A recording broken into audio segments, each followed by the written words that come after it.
Hi guys! Good morning! So, Sabado na! So, close ang market. So, ito, kapag close ang market, dapat supposedly ginagawa natin is nire-review natin yung mga tinrade natin from last week.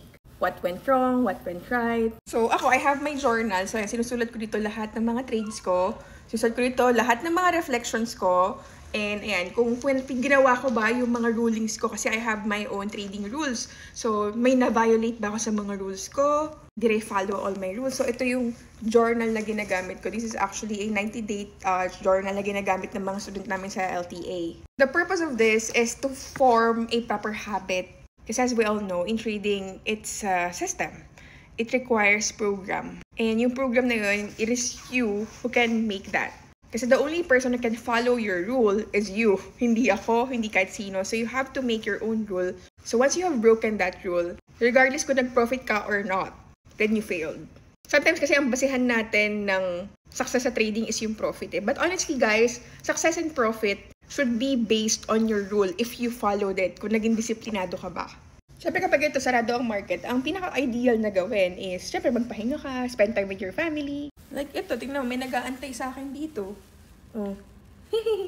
And of course, i-review nyo yung mga ginawa nyo for the past week. So just so you know, before ang ginagamit ko kasi is Trahedzala to trace or to track my trades. Kasi mas ideal siya for me. And meron na siyang AI wherein siya na yung nag-i-interpret ng mga pinagagawa mo for the past week, for the past month. So ito yung ginagamit ko, Trahedzala before, to trace ko ano ba yung mga trades ko, kamusta ba siya. Kasi here may daily journal, tapos may notebook na siya, may playbooks na siya. So nakakatulong talaga siya sa akin. However, since sa babash na tayo, meron naman tayong mga criticism and they are suggesting na dapat meron kang MyFX book, which is na-appreciate ko naman for telling me that. That's why gumawa na ako ng sarili kong MyFX book na available for public. So here, eto, gumawa na tayo. So ito yung ating MyFX book, which is public naman to, Lady Daniely Manual Trade. So ayan, fully verified yan, naka-live update na yan. Nag-subscribe na rin ako dito sa MyFX book ng $60. So, eto yan. So, ngayon, nag-deposit tayo ng $2,000. Ayan siya. $2,000 din-deposit natin. Ngayon, ang gain daw natin was 77.79%.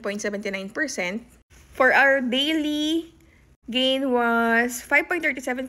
For our monthly, it's 77.79%. And ang pinaka-maximum na naging drawdown natin for this week was 15%. Which is actually pasok pa rin sa ating trading rules. Kasi ako personally, hindi ko sinasabi na ganito rin sa inyo. Sa akin kasi, ang pinaka-maximum drawdown before ako mag-cut loss is 30%. So, 15% na drawdown is still okay with me. Pero nga kasi, magkakaiba tayo na risk appetite. So, hindi ibig sabihin na ako I'm okay with 30%, ganun ka na rin. Siyempre, meron tayong kanya-kanyang level of attachment dun sa pera na nilagay natin dun sa capital, diba? So, since nag-deposit tayo ng $2,000, currently, ang pinaka-equity na natin is $3,207. So, in total, nakapag-profit na tayo ng $1,555. So, that's just a matter of 1 week since I started doing my vlog here in Facebook. So, papansin nyo, ayan yung naging journey natin. Nung August 4, we were able to generate 13.31%. Nung August 5, we were able to generate 20.28%. Nung August 6, ito medyo mas malaki yung kinita natin dito kasi we were able to generate, ng percentage Ayan pala, 39.9%. And here, 47.38% noong August 7. And dito naman sa August 8, we were able to generate 77.79% na profit. So, nung drawdown naman natin, ang pinakamalaking drawdown natin, hindi siya nagre-reflect. Ayaw niya. Wala nagre-reflect. So, in total, we had 94 trades. So, sabi dito, 67 out of 94 trades, which represents 71% yung napanalo natin. And then, 27 out of 94 trades, 29% naman ang ating naging loss for this week. So, ito yung mga naging history ng mga trades natin. Ayan. So, yung SL natin, kasi minumove natin lagi actually yung SL natin to positive. So, kahit na SL hit siya, positive pa rin siya. Kasi, nag-trailing tayo. Ayan. And, based dito sa aking mga naging journal, sobrang kalmado naman ng mga trades ko. Pinasok ko ng mga trades is laging pasok sa mga confluences ko and sa mga trading rules ko. Nagka-counter trend trades din naman ako, guys. Like, say for example, ito, uptrend si gold, pero may mga sell positions tayo. That works too, pero syempre, you have to be a little cautious, you have to apply proper risk management, syempre lesser ang lot sizing, pero with this, in this case, syempre, ito yung ating swing setup, talagang ito talaga yung binibigyan natin ng atensyon na talaga medyo mas malaki ang lot sizing natin because alam natin na pasok to sa ating mga confluences and syempre sa mga rulings natin, alam natin na yung probability nito is mas mataas sa winnings, diba? So yun guys, I'm just really happy na ayan, we were able to generate $1,330. So kung i-compute natin to sa dollars, ayan, we have 73,150 pesos. So this is our profit for this week, which is actually, I'm really happy. You wouldn't be able to get 73,000 sitting in your office, sitting in your house, doing your stuff, and you're happily doing whatever you want to do.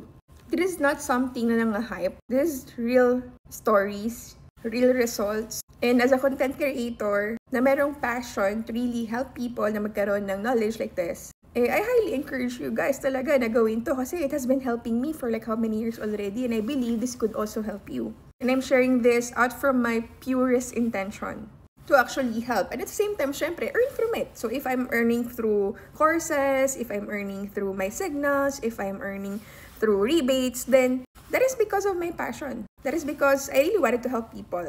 And I believe if you have business and your purpose and your main intention is to really help people, then that's a good business. Every business na merong ultimate goal na makatulong sa ibang tao will prosper.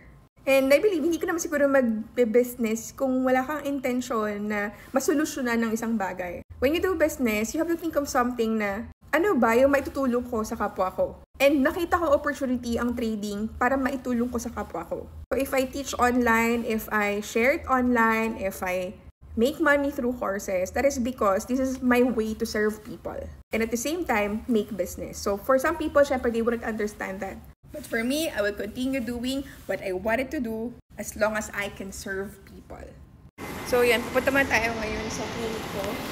Kasi I have check-up and injection. Dito tayo ngayon sa Centuria.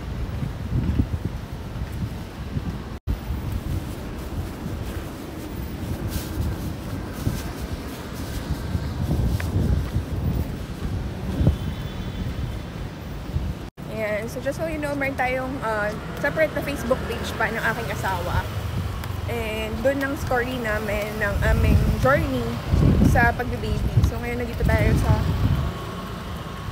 Centuria Medical City. Kasi dito ako nagpapa-IVF, which is sa IVF Asia Group. Kasi finally, I'm trying to conceive. Try na tayo mag-baby.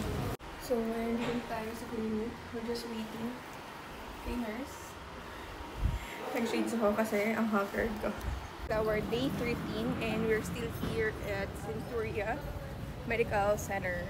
So, started tayo ng progesterone inject para ma-improve yung progesterone level natin. And syempre, yung mga endometrial lining. Okay na, in-injectan ako nila doc. Niruan nila ako kung paano mag-i-inject. So, since wala si Virgie, ang